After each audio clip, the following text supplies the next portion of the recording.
નમસ્કાર, કેટીવી સાથે હું જયમીની સમાચારની શરૂઆત કરીશું વડોદરાથી।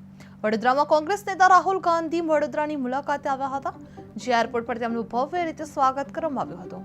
એરપોર્ટ પરથી તેઓ પંડિત દીનદયાળ ઓડિટોરિયમ હોલ ખાતે પહોંચી આવ્યા હતા, જ્યાં કોંગ્રેસ દ્વારા આદિવાસી સંમેલનનું આયોજન કરવામાં આવ્યું હતું। આ કાર્યક્રમમાં રાહુલ ગાંધી આદિવાસી સમાજના અગ્રણીઓ અને યુવાનો સાથે સંવાદ કરશે કરવામાં આવ્યો હતો, જે કોંગ્રેસ આદિવાસી સમાજના હકોના મુદ્દે લડદાયક મૂડમાં જોવા મળી રહ્યા હતા। જે રાહુલ ગાંધી વડોદરાની મુલાકાત ખાતે પહોંચી આવ્યા હતા, એરપોર્ટ પર ભવ્ય સ્વાગત કરવામાં આવ્યું હતું। આદિવાસી સંમેલનમાં તેઓએ ભાગ લીધો હતો, યુવાનો સાથે સંવાદ કર્યો હતો અને રાહુલ કોંગ્રેસ દ્વારા આદિવાસી હક મુદ્દે સક્રિય જોવા મળી રહ્યા હતા। રાહુલ ગાંધી વડોદરા ખાતે પહોંચી આવ્યા હતા, જે કોંગ્રેસ દ્વારા આદિવાસી સંમેલનનું આયોજન કરવામાં આવ્યું હતું, જ્યાં કાર્યક્રમમાં રાહુલ ગાંધી આદિવાસી સમાજના અગ્રણીઓ અને યુવાનો સાથે સંવાદ કરવાના છે, જે કોંગ્રેસ આદિવાસી સમાજના હકોના મુદ્દે લડદાયક મૂડમાં જોવા મળી રહ્યા હતા। જે રાહુલ ગાંધી વડોદરાની મુલાકાત ખાતે પહોંચી આવેલા જોવા મળી રહ્યા હતા। એરપોર્ટ પર ભવ્ય સ્વાગત કરવામાં આવ્યું હતું, આદિવાસી સંમેલનમાં ભાગ લીધો હતો, ત્યારબાદ યુવાનો સાથે સંવાદ પણ કરવામાં આવ્યો હતો। રાહુલ ગાંધી કોંગ્રેસને આદિવાસી હક મુદ્દે